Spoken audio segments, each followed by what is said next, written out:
Welcome to the Light on the Hill podcast.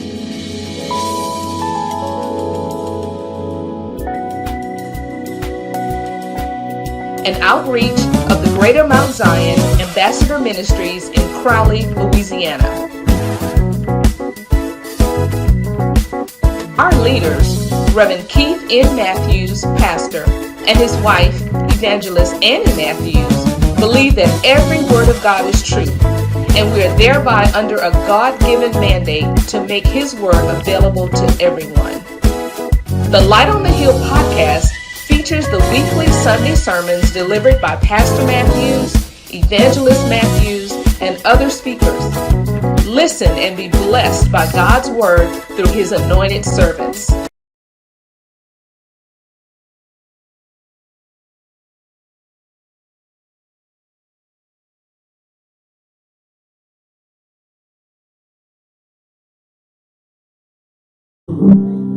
Jesus' name. Thank you, Lord. Amen. Amen. Thank the Lord. Thank you, praise Jesus. It is a ministry. We often think that ministry only happens in the pulpit, so that's not true. There's different kinds of ministry, and they all serve a purpose. They all serve a purpose. Hallelujah. They all serve a purpose. It's good to see you this morning. And I hate to say it, well, I don't hate to say it, it's good to be seen. It's good to be seen. Amen. So many things happening this year, this month is just taking people out of here left and right. Some are shocked when they hear about it, and some, unfortunately, are not. If you're a saint and you move on, that's a blessing. It's a blessing. So thank God that He is the God that conquers death, hell, and the grave. And I'm glad I'm ready for whatever's coming in the rest of this month and the new year to come. Amen. Let's turn this morning to the Gospel of Matthew. Gospel of Matthew, the second chapter. The second chapter. I had a little more from last week, but I didn't get to it last week. The Lord will give it to me one Sunday. It may not even be here, maybe somewhere else, I don't know. But I want to pick up here. And I'm not really telling the Christmas story in the traditional way. We know the story, and we need to hear the story, the narrative, whichever one you prefer. But I wanted to make it. It's one thing to hear about baby Jesus, born in a laid in a manger, born in a stable with animals and hay, and that's a good. It's a foundation of our Christian faith.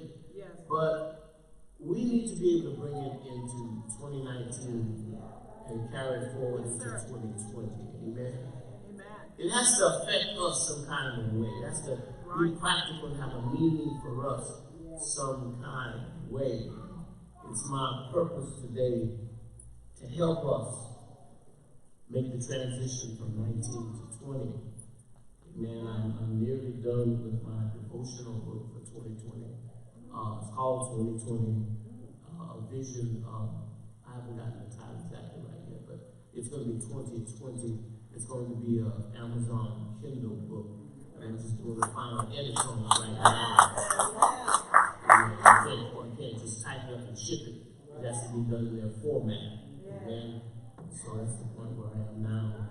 A day by day devotional. Kind of like, what's that, streams in the desert? That type of thing. Just a daily thought for each day of 2020. It'll be available. I'll let you know when it is available. It's a Kindle book. It's not a hardcover. It's a Kindle book. Amen. Matthew chapter 2. As I said, our purpose is to bring us into 2020 with a purpose. 2020 with a purpose. Verse 11. I'm going to read several verses, but starting at verse 11. And when they were come into the house, not the stable, the house. The wise men were not in the stable. I don't care what paintings you see, those are pictures of the paintings you see of the wise men. You don't know how many there were. The Bible doesn't say 3 wise men. There could have been plenty of them. We don't know how many. They had 3 gifts that the Bible specifically mentions were given. But I believe they came up all the way. They gave more than just 3 gifts. You got more than 3 gifts under your tree. I hope you do. I hope you got more than 3 friends. Okay. So I don't think they just gave Jesus 3 gifts. These are the 3 that are mentioned. And there were not 3. We don't know how many wise men. When they were coming to the house, they came to the house.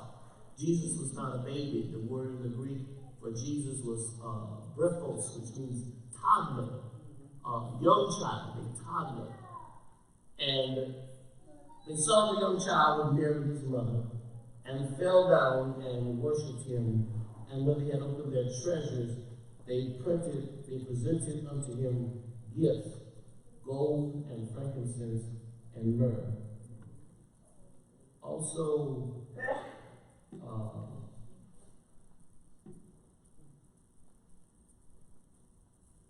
go back. I have my screen on.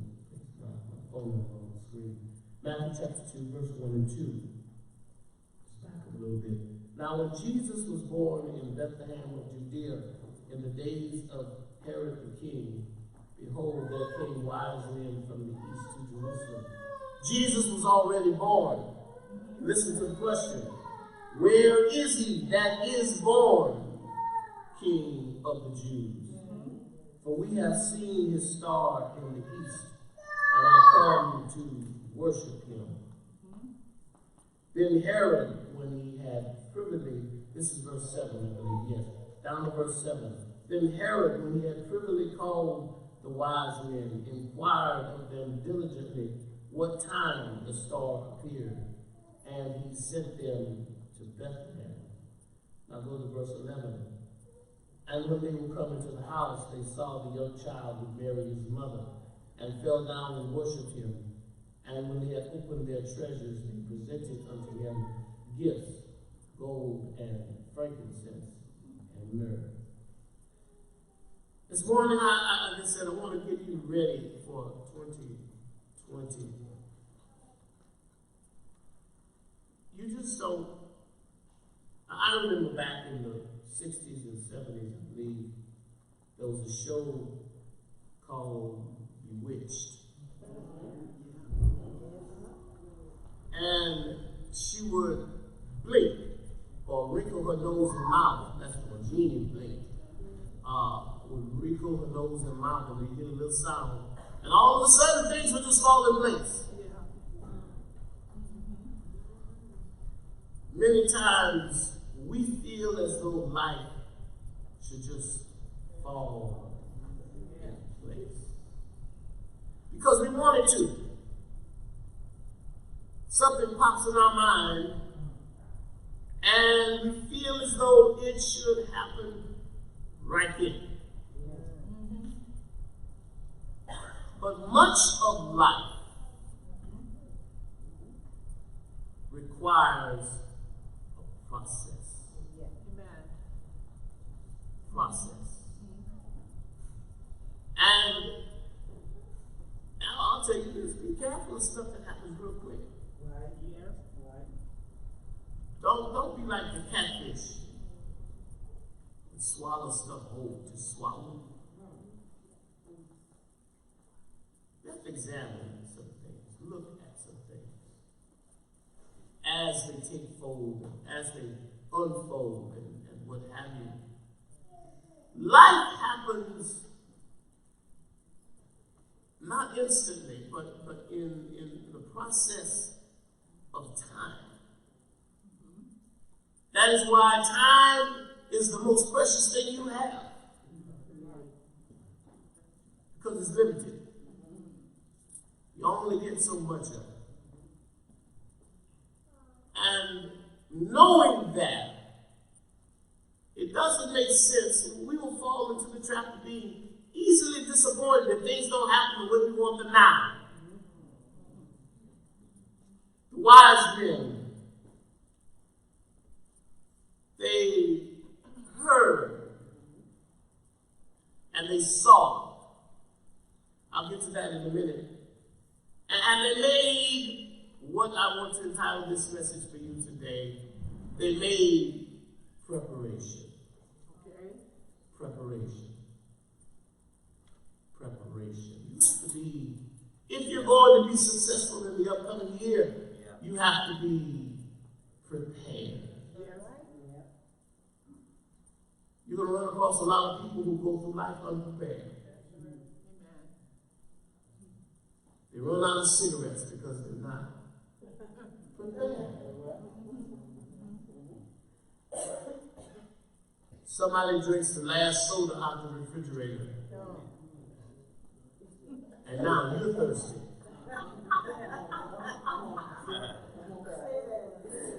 You weren't prepared. Buy a 6-pack. Buy 2. And take that other one and stick it under your back, under your head. Practical, practical, practical, practical, practical, practical. Preparation. Preparation.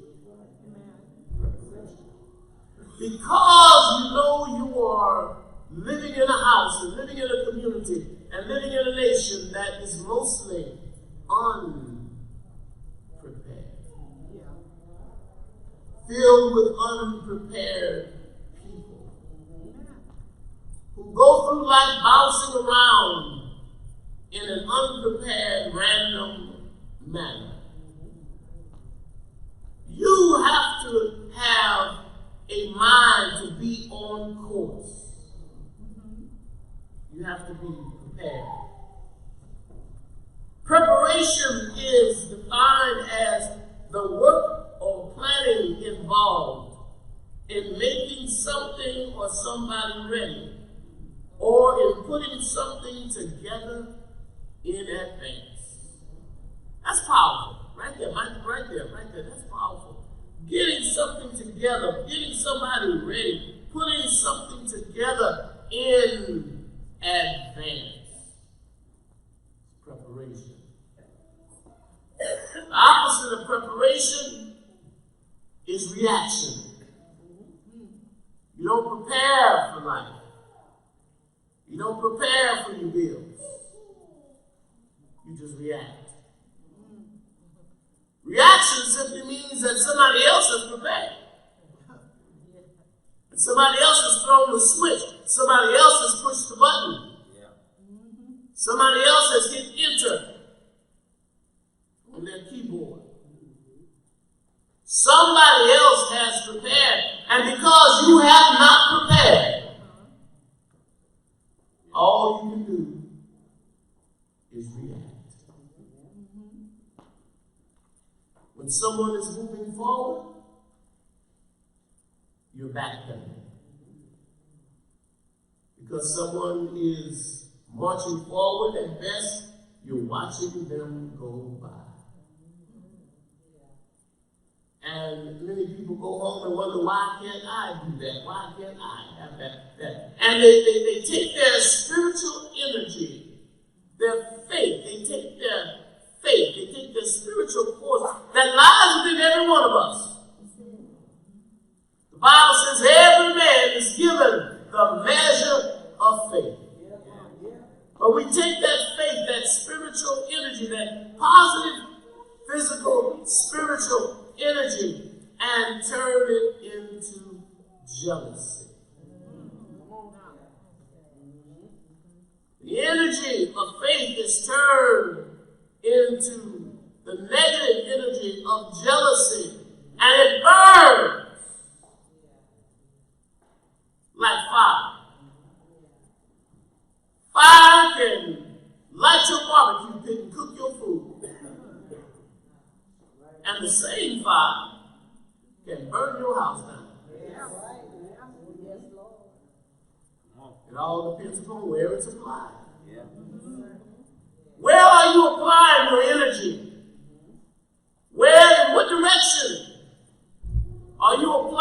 a spiritual force that came from the hand of God. Preparation. There's an energy, and I'm convinced. I'm convinced that the reason why many people don't prepare or who are not prepared is because they are too lazy, because preparation takes work. It takes work to prepare. Especially in the season of preparation, you will see no fruit. When you're planting seeds, you're digging a garden. I've got a place marked out in my backyard now that I plan on putting a garden. I've already begun the preparation. I've taken tarps and measured off where I want to put the garden. And I've covered the ground because I want to kill the grass. It's going to grow there. Now, and I've already decided in consultation with First Lady, I've already consulted and decided what I'm going to plant there. About 20 feet or so, roughly, 20 feet or so. And planting, I'm going to put some tomatoes. I'm going to put some peppers. Put a couple watermelon. And if I catch it in my backyard,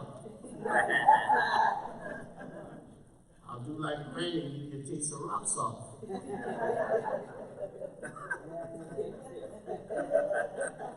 Young people have no concept of what I do, no concept. Everybody laughing is over. But you see, preparation now. I'm preparing the ground. I have not yet plowed. I have not yet turned the ground over. I haven't even marked. I put tarps down, but I put no markers down to indicate the dimensions. I would be a fool to go out there tomorrow and look for tomatoes.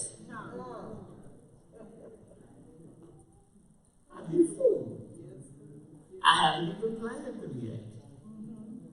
It's in my mind, but it's not in the ground. Right. Besides all of that, it's not even the season. Right. Nobody's hunting tomatoes in the ground right now. Unless you have a hot house that's specifically designed to grow tomatoes year round, and still you have to be in the right part of the country to pull it off. Preparation, the work of preparation, in many cases, you will not see fruit immediately. And if I may tell you this, if you think about it, the time in a harvest, you have a limited window of harvest. Yeah. And it takes more preparation time than it does harvest time. Most of the time will be spent, the work will be spent preparation. And yet it's the one thing we put the least amount of time in. We just want stuff fast. And we want it now. In my much younger days, if I wanted biscuits, I went to the pantry. My grandmother would go to the pantry. And there was preparation involved. And I want to tell you, preparation took longer than eating. From start to finish, eating was quick. Preparation took a while. But the preparation was necessary to have the time of harvest, to have the time of when it was time to grab the steamed syrup and put the plate down and all of this and put those hot biscuits in the plate. That was quick. You didn't lollygag with hot biscuits if you wanted them hot. Am I right about it? But the preparation involved. Now, what we've done, and there's nothing wrong with it, not at all. But instead of going to the pantry, many people don't have the skill set. If somebody would give you $1 million to fix a pan of homemade biscuits in this room, people are looking at it.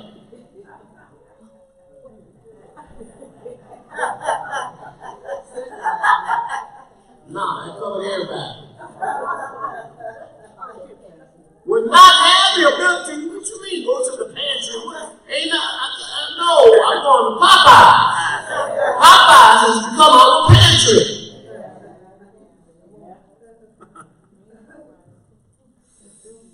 Kentucky, whoever you like, however you like your biscuits. Or if you want to talk about preparation, the most preparation many of us would do is take the can and get it on the edge of the counter. And call yourself doing something. I need some brands.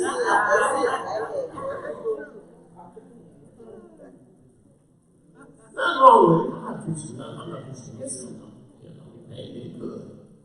But what I'm saying is, we, in order to get something quickly, have cut out the preparation time.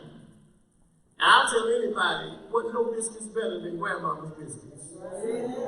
If grandmama knew how to cook it in that generation, that was a skill set you had to have. Something was wrong with a woman in that day if she didn't know how to cook.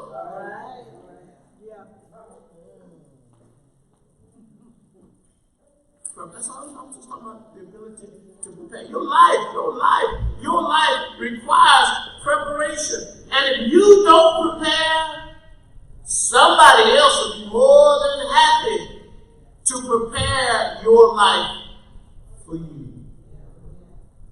They will have you standing in lines. They will have you waiting on the mailman. Simply because when you should have made preparation, you didn't make it. Right.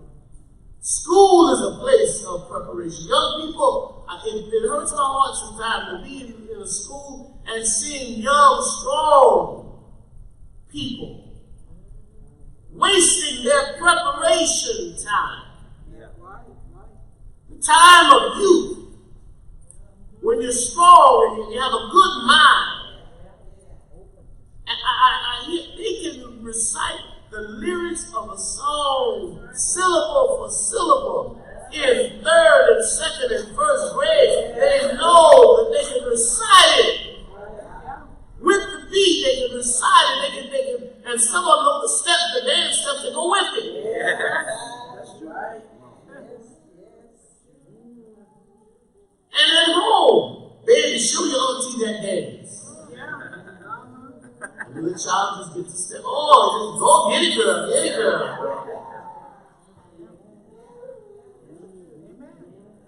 But when it comes to homework, when it comes to report cards, I've seen them want to come to the school and want to fight. Your child is not only bad, they're the ringleader. Not my child, yes, your child. Yes, your child. Why do you think you're here? If your child is doing what they're supposed to, you can be home watching The Young and the Restless. But because you're not taking the energy required to watch The Young and the Restless, you're not taking the energy required in General Hospital. You're not taking the energy required to do whatever it is you do after you put on your fuzzy slippers and your rollers and go stand out at the bus stop. Oh, I ain't scared of y'all. I ain't scared of y'all. Y'all know. Exactly what I'm talking about. I'm not saying you're guilty, but you know what I'm talking about. Fuzzy slipping wearing mamas, because daddy don't wait at the bus stop. Daddy don't get some other woman's dead.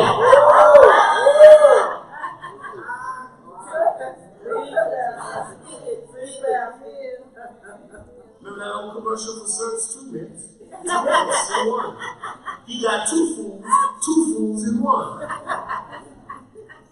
While the children stand at the bus stop.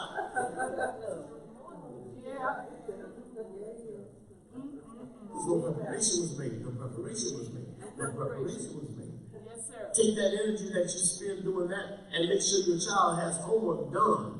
Yes. Make sure you know who your child's teacher is, and not in an unfriendly way. You should be there. You should know that teachers. You should know your child's teacher's number. I'm gonna move on in a minute, but you heard me say this one classroom, and this kid was acting up, and the teacher said, the next door teacher told me, look, here's his daddy's number. He cuts up again, called his daddy. You should have seen a child make a break from being stupid to being studious. Please don't call my daddy. I'm gonna be good, I'm gonna do right, I'm not gonna make no more trouble. And little boy sat in that seat, and I ain't heard a pop out of him for the rest of the hour. Because there was a black man standing in the background that was gonna make him do right. Or in many cases, there was a black woman who's standing behind him. I'm not preaching all single mothers, all single fathers for that matter. All I'm saying is because preparation was not made, your child can lose out in life. That's why children are important. Sometimes they don't look important. Sometimes they're in trouble. Sometimes they get in the way. But children, the next generation is important. You don't believe me? That's all right. Wait till you get to the nursing home. Just wait. The things you lent money to and gave and went without and fed and clothed and all that, and they were ungrateful and you overlooked it. You never told them please or thank you. You never told them I'm sorry because they were always right. No respect for teachers, no respect for administration. Class was always wrong, the principal was always wrong, the teacher was always wrong. And wait till you get to the nursing home shack.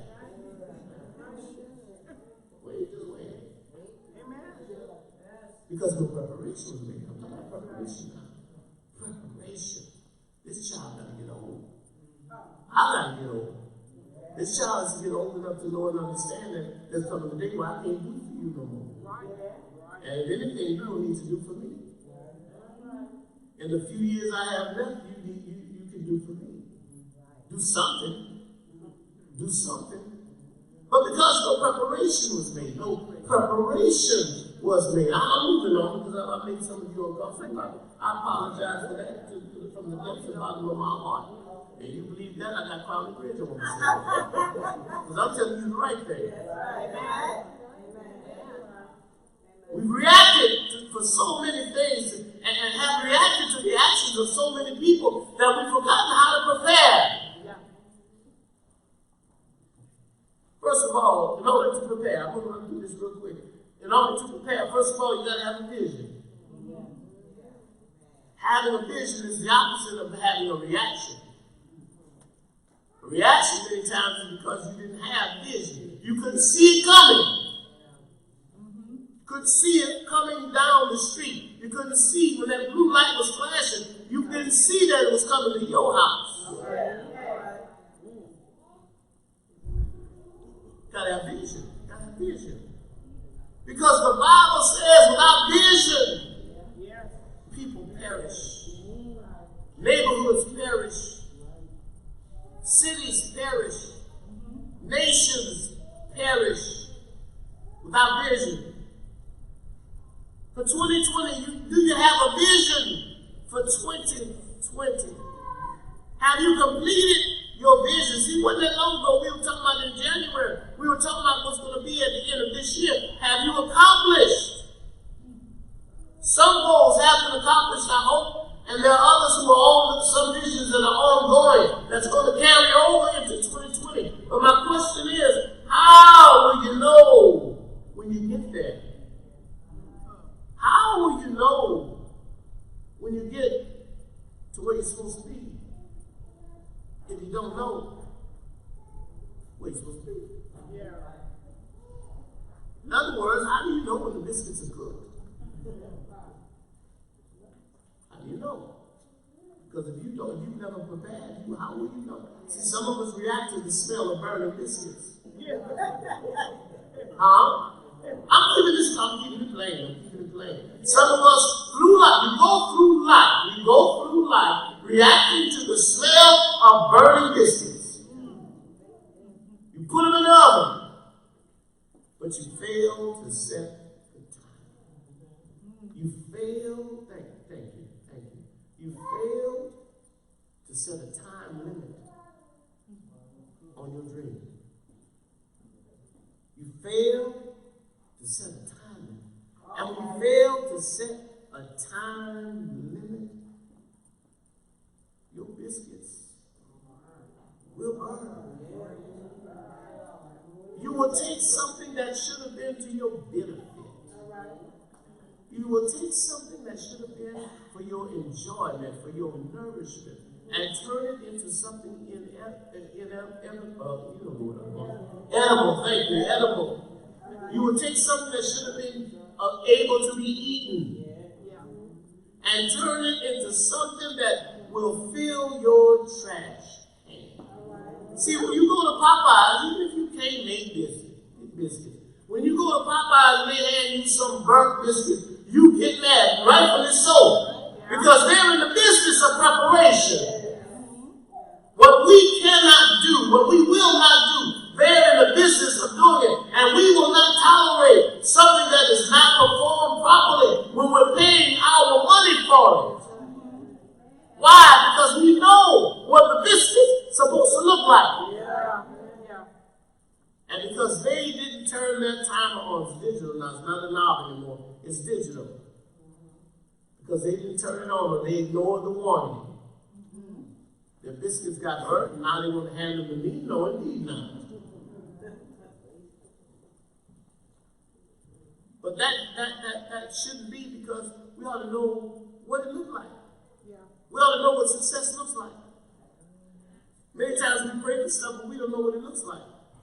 We've got something in our mind that's what we think it ought to look like. But we don't understand what takes place. When I say what it looked like, there's a difference between the rent and the house loan. And because we have a rent mentality, it ain't mine. The landlord don't fix it. Because we have a rent mentality, but when we believe God to have our own house, we've got to convert that sometime away from a rent mentality and get a house loan mentality that says, I'm the one, I've got to come up with this, or I can lose this. I can always talk to the landlord and get an extension, but if I keep doing that, and I'm month to month, he or she gonna get tired of that. And then we'll fight over what was broken, what wasn't broken, what was broken when I got here. That's a certain mentality that goes with that. But home ownership, that if you believe in God for a home, there's a home ownership mentality where there's no landlord. The bank don't come and fix your pipes. Bank don't come and rewire your house. You got to take care of it yourself. You got to call somebody. Blessings come with responsibilities. What do you believe in God for? You better understand what the responsibilities are that goes with it. You believe in God for a husband, believe in God for a wife, you better understand the responsibilities that come with it. You've heard me say you can't eat crackers in bed with a man. I'll wait for you. Man in your bed ain't interested in no crackers. Come on, Pastor. And a woman in your bed won't stand for crackers. Get them crumbs out of my bed. There's certain responsibilities, is all I'm saying. There's certain responsibilities to move from where you are to where you're going. There's going to be some responsibilities. When you get there, there's going to be some responsibilities that you're going to have, and you have to start thinking about that now. When you pray, start thinking about what goes into what I'm praying for.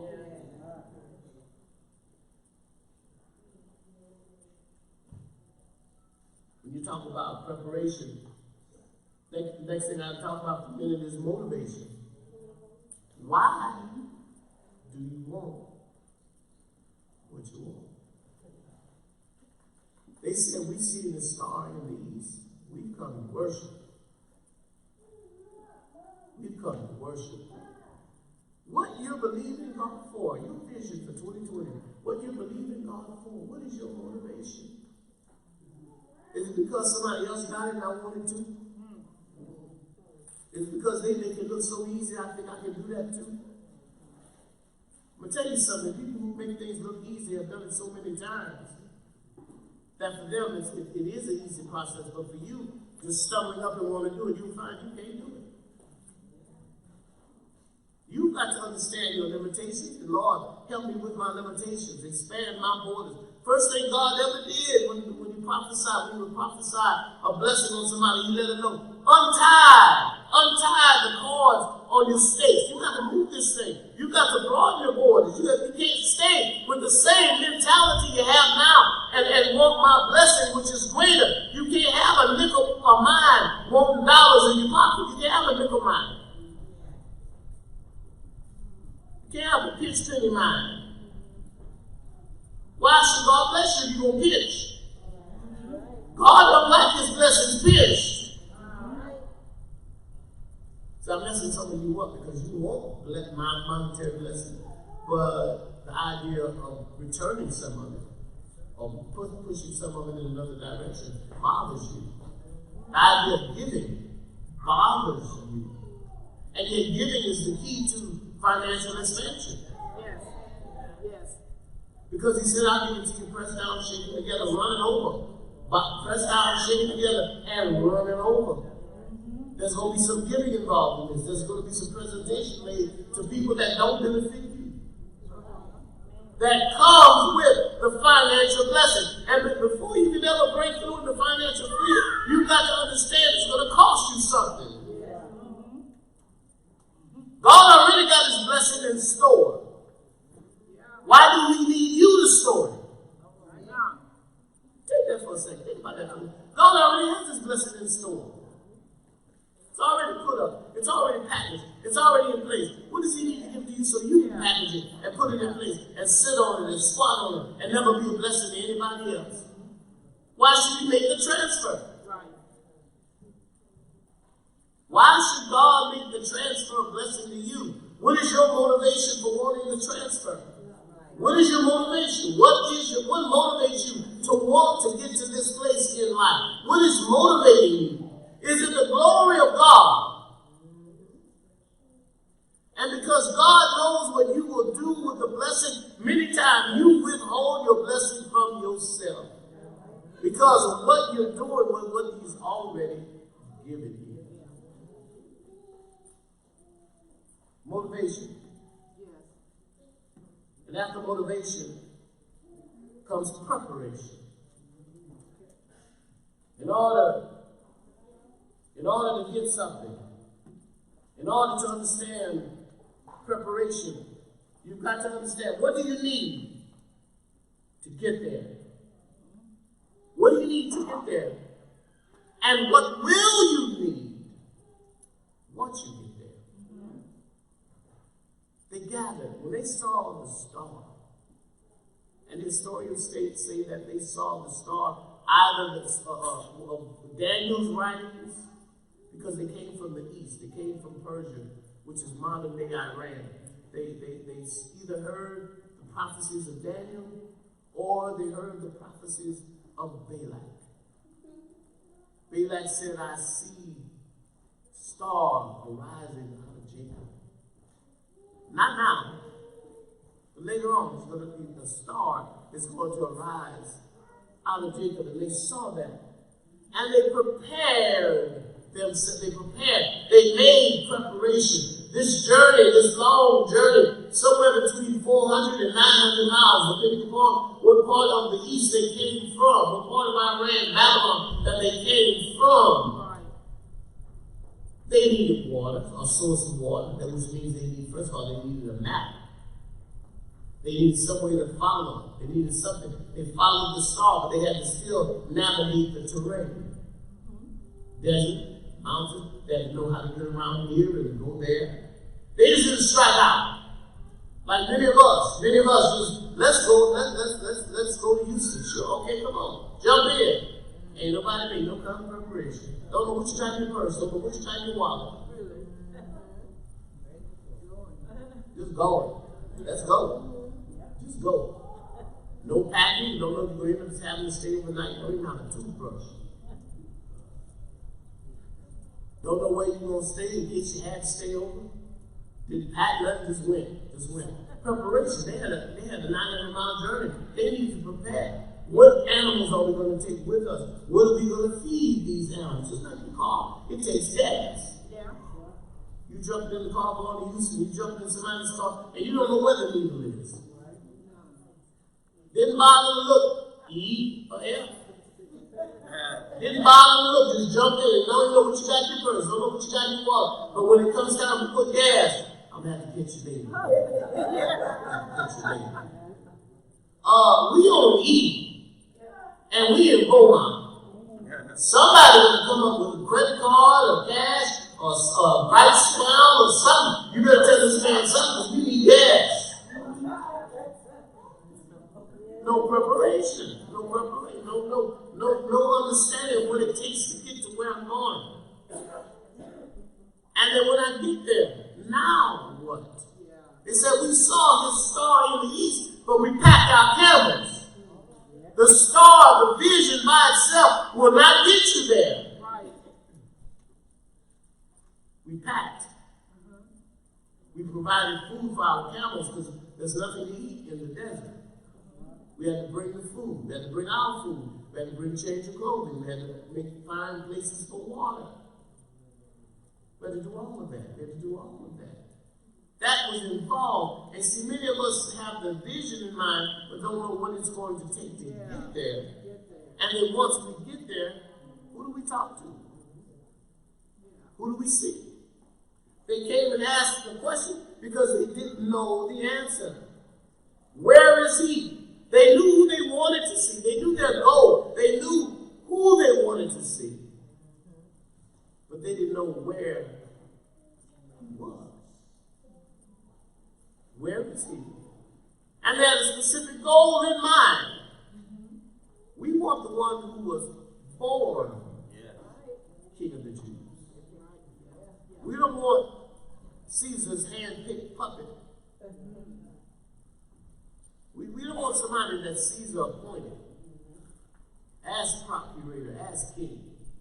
Where is he who was born, who has a Jewish bloodline, who is of the seed of David, who is the seed of Judah? That's the one we want. We know his qualifications. We just don't know his location. Where is he? And with that, you have to understand what it is. How do you know when you get there? What do I need to get there? And how do I know when I get there? And what are we going to do when we get there? And when you begin, let me tell you something. I'm almost done. Let me tell you something. When you make a move, you will get more pushback. And it's going to be from your family. Come on.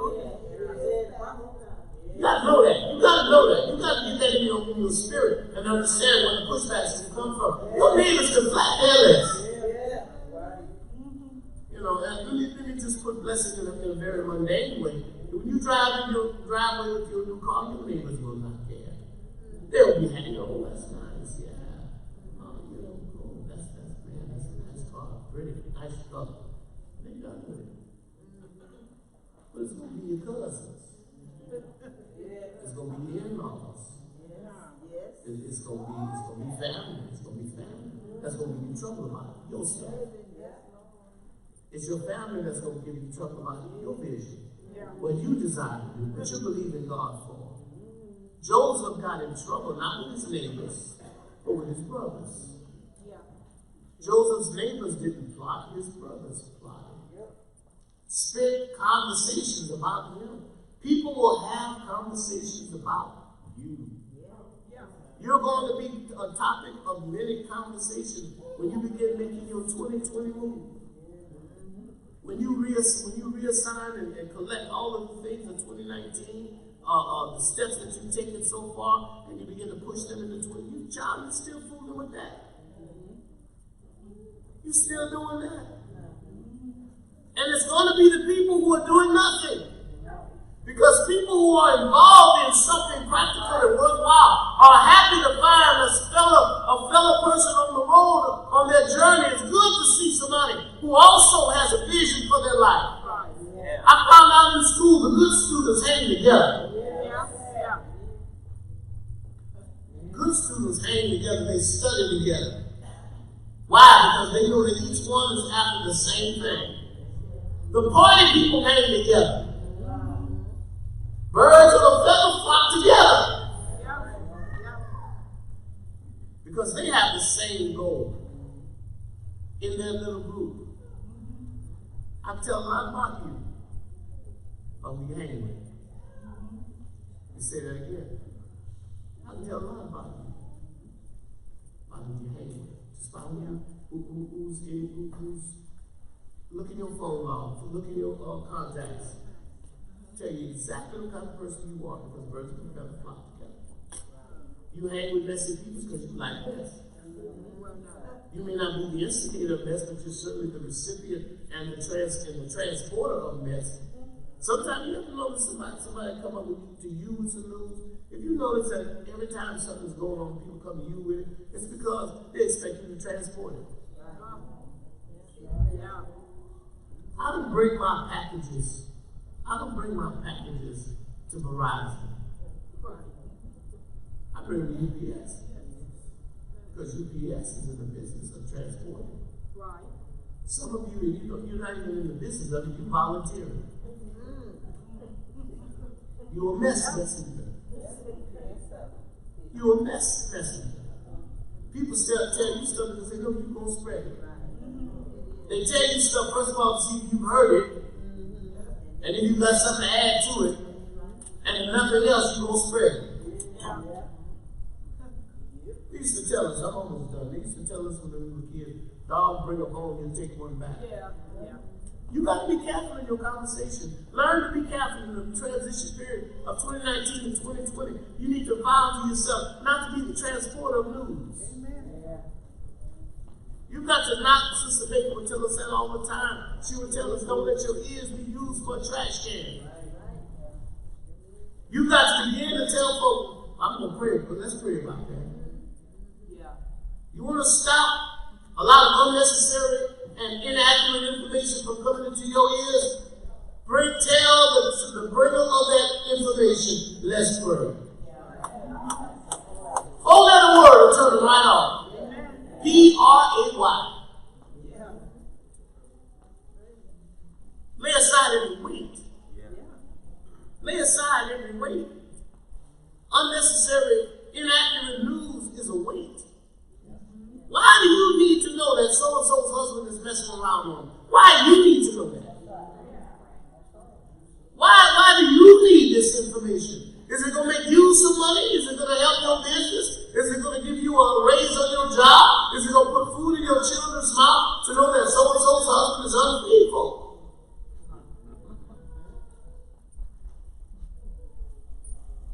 That's what TV is for. Useless and inaccurate information. That's what television is for. When you lay aside the weight, you make room for improvement. I don't know about you, but I love to have my bank account get an extra zero in it. You're going to give me a zero I can put in the bank. Don't give me a zero that fits well into my trash can. I got enough trash in it now.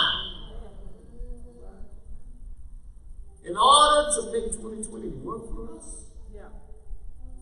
we've got to learn preparation. And finally, the last thing. We need to have vision. We need to understand motivation. You have to make preparation. We have to stop having a reaction Finally, execution. Execution. The word execution has two meanings. One, it means to kill.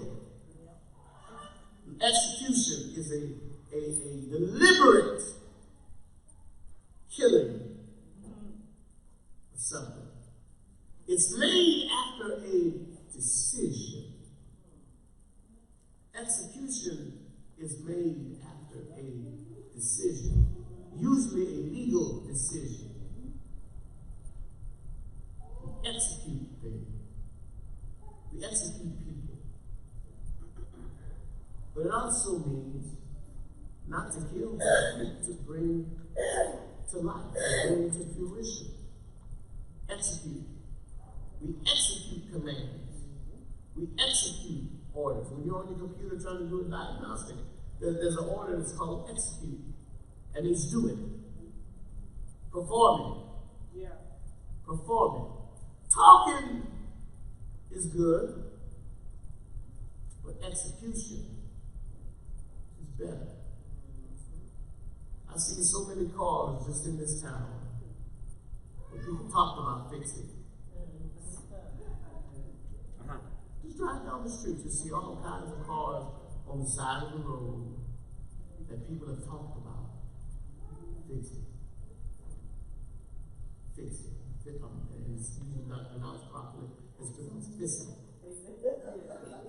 Fixing to do something with that. Fixing to do something. I'm just going to change that transmission again with pain. And that was 5 years ago. You call it no name, don't need to call name. Y'all got somebody, y'all got people in your mind right now. Y'all is just going to do something. It's just procrastination. That's all. And I'm guilty of that myself, procrastination. Supposed to do it. It's just time and lack of interest. Lack of interest in it at the moment. Basically, we're waiting for the moment where we feel like doing it. How many of us know there's some things you ain't gonna never feel like doing? But you know it needs to be done. Because you're the only one that's gonna do it. You are the only one. Until you learn how to train, first of all, and motivate, second of all, somebody else to do it. Because things are only accomplished by motivated people. Your children don't clean their rooms. Why? Because they're not motivated. Until they go have some company, then they become, or they will become, some cleaning fools. Why? Because so-and-so is coming over.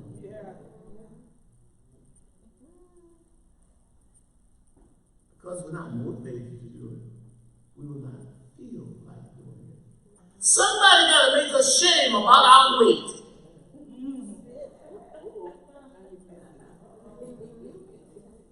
Looking at me funny, I'm looking I'm tall.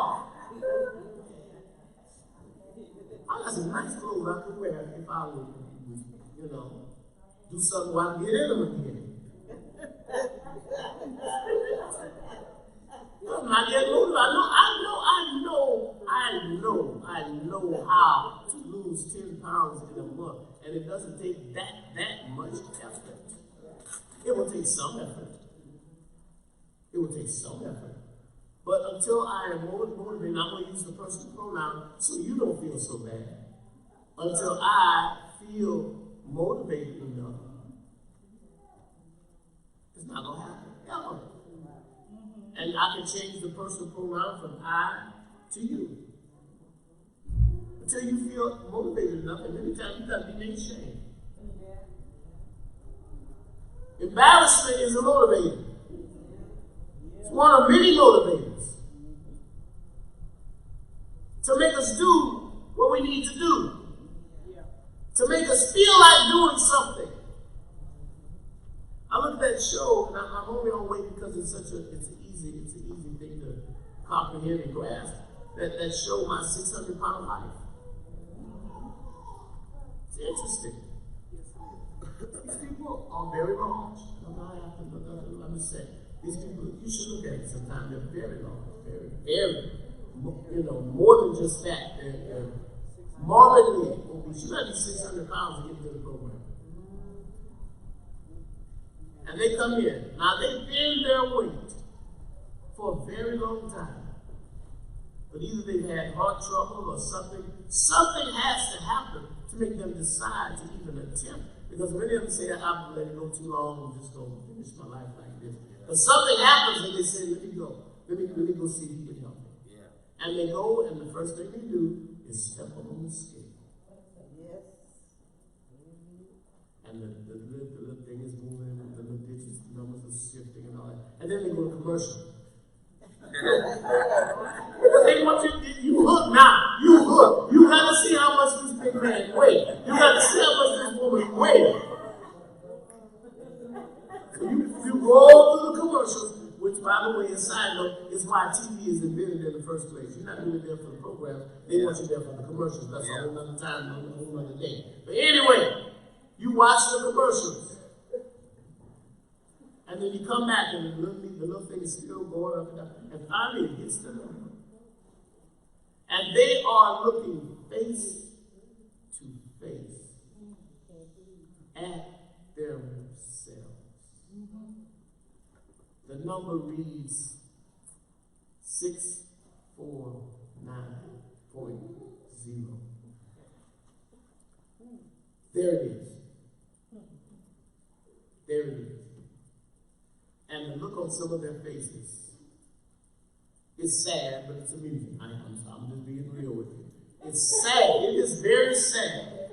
It is sad, but it's like, what? Baby, let me help you. It's been years since you've been able to find clothing. It's been years. It's been years. It's been years. Because they asked them. And when they start losing the weight and they can go to a regular large store, large person, they do that. Yes, they do that. They do, oh, I can finally come to one of these stores. And they look at themselves, and it's like, it's amazement. Well, how much did you think? There was one, I'm not trying to, I'm just, they're on TV, so I mean, for the world to see. There was one of them, she said that she had to get a bath on the back porch. She couldn't take a bath inside. Bathroom wasn't big enough. The bath wasn't big enough. The tub wasn't big enough. The shower set. They had to take her to the back porch. Put screens, put some tarp on the edges so the neighbors wouldn't see. Take a bath on the back porch. That wasn't a clue. I'm serious now. That wasn't even telling me. But when they look at the number, and that is the number. That is the number. Because they long ago stopped weighing themselves because their own personal home scale couldn't weigh them. And then they realized, here I am. And the doctor, and the first question he asked, what is it that you want? And he may ask too, how did you get to 600 whatever? How did you get there? And you'd be surprised at the people who say, I don't eat that much. Seriously, I'm not serious. They say, I don't eat that much. And he looks at them, why? If you don't eat that much, why do you weigh over 600 pounds? Yeah. If you don't eat that much, do you realize how many calories you have to take in a day in order to get to this much weight? And this is the kind of doctor he is, so he has the numbers right off the top of his head. You have to eat over 20,000 calories a day to get to this weight. And there's always a couple of skinny people, or smaller people many times, sitting with them and their family members. And he asks the person, who buys your food? And then they point. You buy their food? Because it takes a lot. Lord knows I'm not trying to be funny. It takes a lot of groceries. takes a lot of groceries to get 20,000 plus calories a day. And when they say, sometimes they say, I eat a lot of fast food. McDonald's is expensive. For you to get 20,000 calories, all of your time and energy must be spent in eating. And when you're not eating, you must be thinking about your next meal.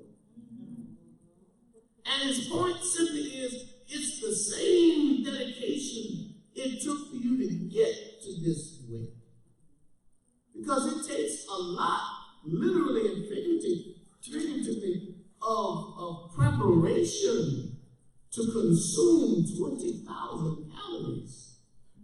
It takes a lot of time to consume 20,000 calories every day.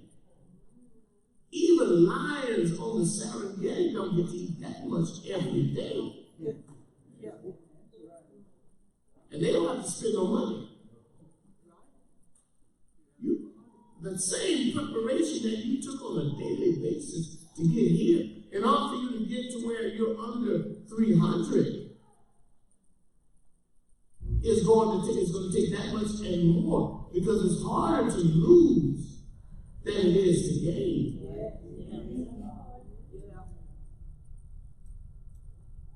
If they use the energy, because some of them actually do it, they have success stories. They have success stories of people who started off over 600, some of them over 700, and get down in the twos. Get down in the twos, my size. And it's hard to comprehend somebody that big. Looking at me and I say, my size, I'm small. Compared to them, I am. It's going to take work. And my point to you is, for some of you, we're no longer on dieting and eating, just whatever goal you have in 2020. It's going to take the same amount of effort and execution as it took for you to get into the mess that you're in, to get out of the mess that you're in. And maybe some of you are not in a mess, you're just not motivated. You're just not motivated. You want to do better, you enjoy, you see others doing better, and you desire that for yourself, but you're not motivated. It's going to take some work. Success. I wish I had something easy for you today, but I want to tell you, success is hard work.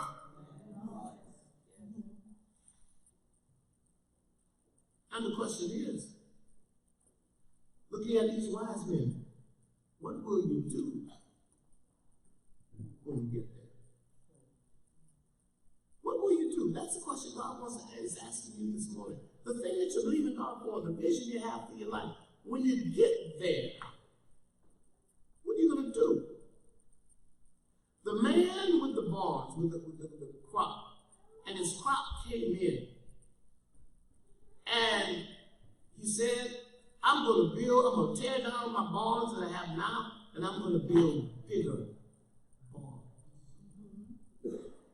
That's what he was going to do with his blessing. He was just going to build bigger barns. And you don't build barns to give away stuff.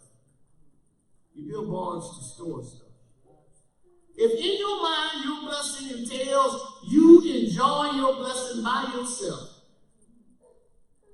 you're going to wait a long time for God to get into that equation. Because God's blessings are not for storage. They're for distribution. They took gifts with them to one who would give the greatest gift. They understood that this king was going to be a benefit not only to the Jews, but he was going to be a benefit to the whole wide world. And God is calling us to be a benefit and a blessing to those in our own world, our own neighborhood, our own house. What are you going to do with what you believe in God for? What are you going to do with the restoration of your health? God is going to touch my body and give me the mind to eat right and to exercise and do what I need to do and to maintain this body. God is going to miraculously He's going to miraculously heal and touch my body, give me strength, give me vigor. Now, what you going to do with it? What are you going to do with the vigorous new body God is going to give you? I pray for my total healing and deliverance, and God asked me to say, what you going to do with it? I got to say this. I'm here now. I got to say it. I'm trying to get done. But I got, it's a strange thing, more accomplished when I was on dialysis. Yeah, that's true. I got more accomplished. I had 3.5 hours to sit there. Couldn't go to the store. Couldn't go anywhere. Couldn't do anything. So I picked up my laptop and began to write. I learned how to write books sitting in dialysis. I learned the editing process. I learned the formatting process. I learned how to put something down and to fix it and to send it to the right people. I learned all of that. I learned the process by while sitting down with a needle in my arm for 2 needles in my arm, for 3.5 hours. Yeah, three times a week. To work. It took discomfort.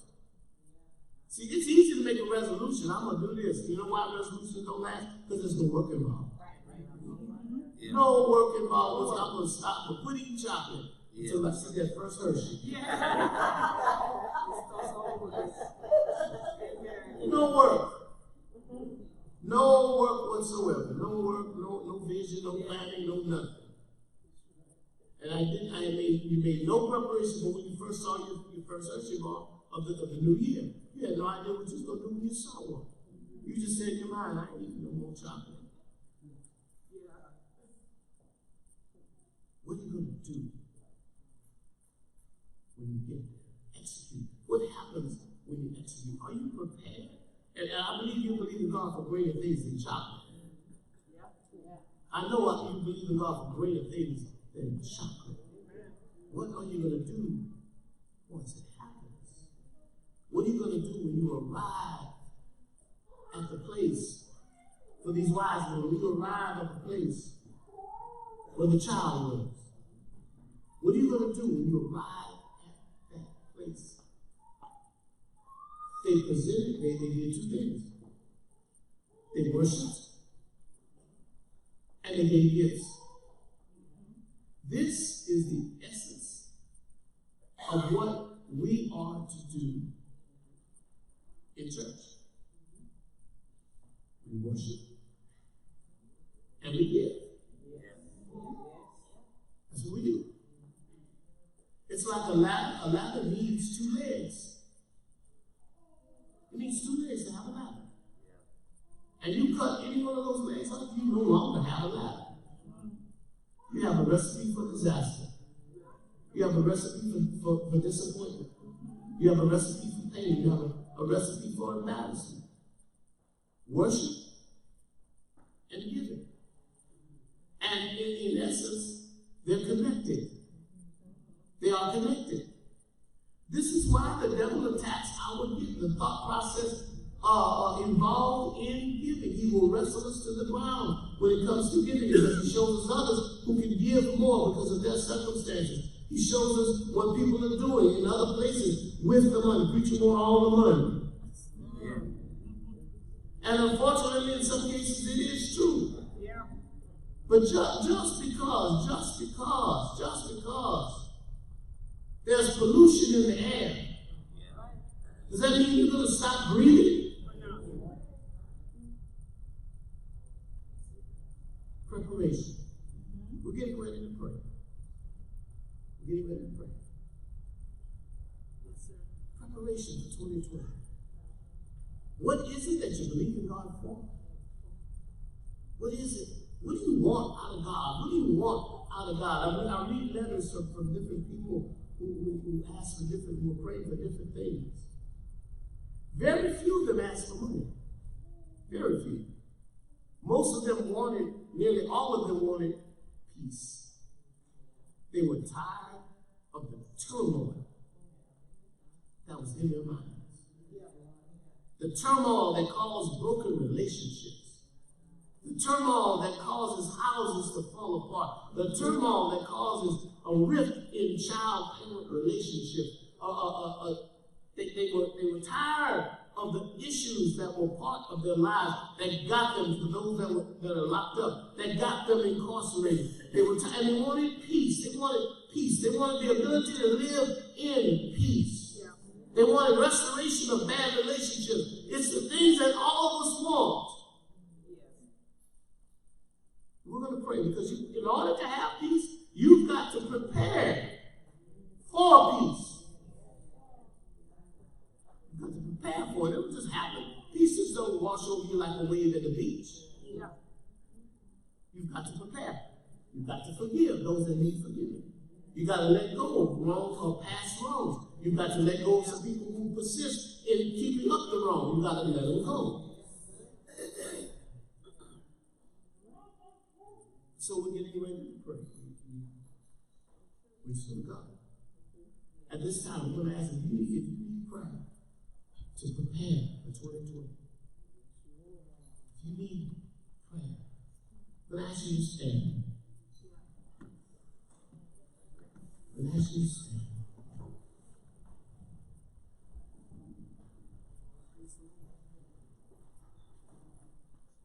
Those of you who were here last week and you came up to be saved, I would like you to come up today. If you are here tonight, we're going to pray. And for those of you, God bless you, for those of you who you know you're going to need some help between now and the new year, I want you to come. I want you to come. Don't be ashamed. Don't be embarrassed. You know you need help. You know you need help. You know you need help. I don't care where you sit, who you are, where you are. If you need help going into 2020, why don't you come? We're going to pray for you. Because it takes work. It takes work. The work of prayer, the work of consecration, the work of dedication. It takes an effort to change the direction of the car. Even if you have power steering, you still got to turn the wheel.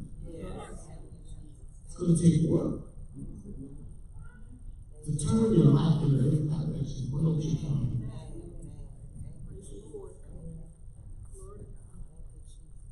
Father, thank you for the way of the cross. Lord, it can be a painful way. Lord, it can be a troubling way. It hurts to be on the cross. It hurts to hang like hands. It hurts to be pierced through your feet. It hurts to have others look at you and laugh. It hurts to be cast as a criminal, cast as someone who's worthless. But the way to the cross, the way of the cross is the hope of glory. Because we have to die in order to live. And Lord, we come to this day and time, Lord, of the year that we celebrate the birth of your Son. And that birth means newness. And Lord, we approach the time of year that we will have a change in our calendar. Lord, along with that change in the calendar, let us have change in our life. Give us the wisdom, Lord, and the vision to see what we need to do, not just talk about, but to do. Teach us how to execute, how to kill those things that we're carrying around unnecessarily, how to let people go, not to stop loving them, but to let them go out of our minds. People that weigh us down because we worry about them. Help us to pray, Lord, for them. And to get up from prayer, knowing that you love them more than we love them. And that you care about them more than we care about them. And Lord, you already knew that they will come to this point and stage in their life. And Lord, that our prayer will go to your ears. And after that, Lord, we have to let them go. And know by faith, God, that you're going to handle it.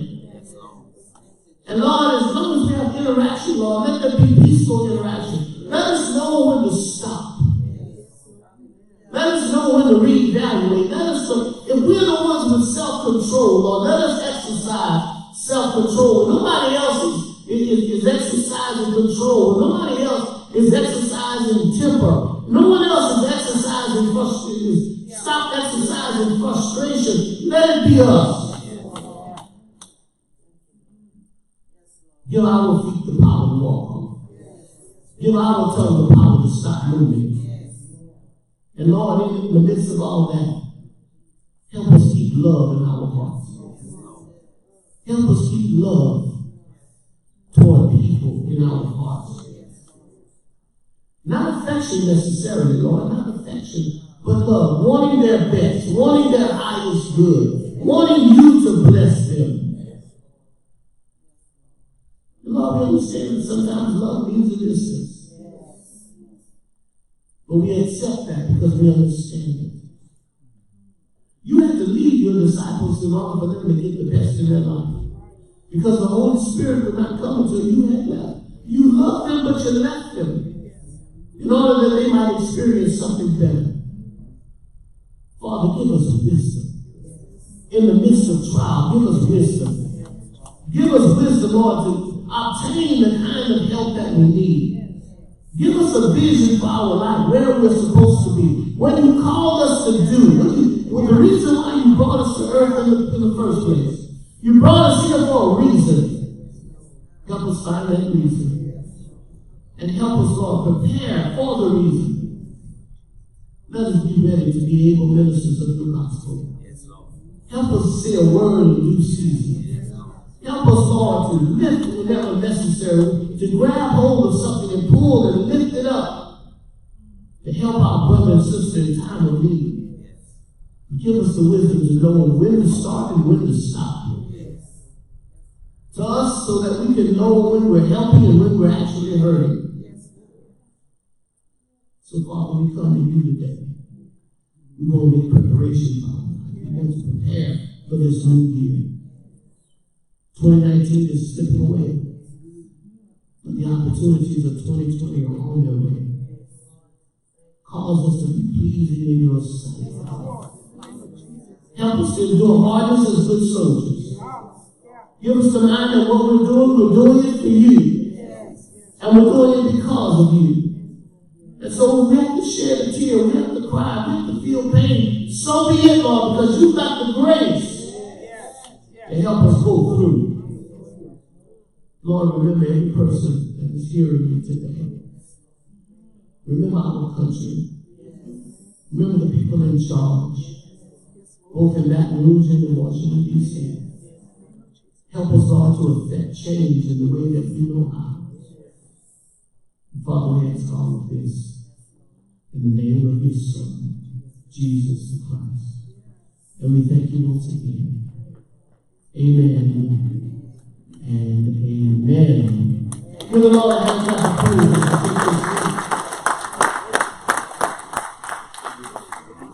I want to open the door to the church in a moment. But before that, our country is in trouble.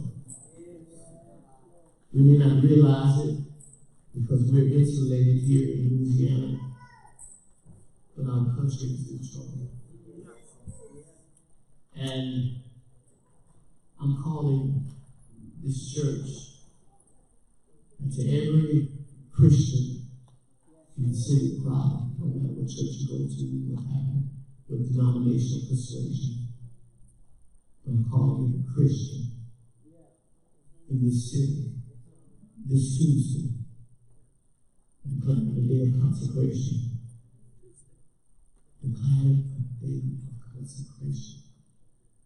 This Tuesday, consecrate yourself. For the events that are going on in Washington, D.C. will affect our children and our grandchildren and our great-grandchildren. I don't know if you realize it or not, but the future of our country is at stake. I say that in all seriousness. We have a constitutional crisis going on right now. Tuesday, when you pray. Tuesday, as you consecrate in the way that you consecrate yourself. Whatever it is that you let go for that day, whatever it is you give up for that day, whatever it is that you consecrate yourself from when you pray. Ask God, let the truth be revealed. That's it. Just let the truth be revealed. Let the truth be revealed. Now, what we as citizens and what we as the United States do about that truth remains to be seen. But let the truth be revealed. You'd be surprised what plans some people have for this country. We've enjoyed the blessings of being here. Yes, there's a lot of stuff wrong with this country. I know that. You know that. But I'd rather be here than any other place in the world. Thanks for joining us for the Light on the Hill podcast.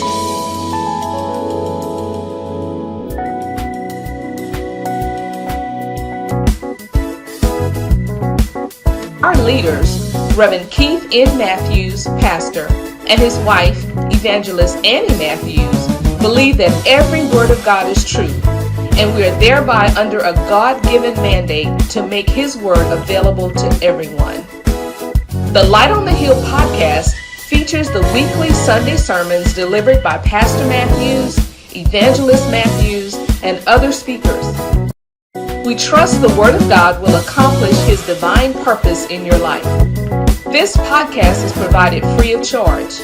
If you'd like to send a tax-deductible donation to help support the program, feel free to send your donation to Greater Mount Zion, P.O. Box 2447, Crowley, Louisiana 70527. We'll be happy to mail you a receipt.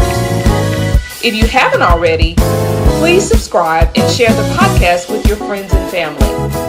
You can also interact with us on our Facebook page at Ambassador Ministries, Inc. Thanks for listening, and be sure to tune in again next week.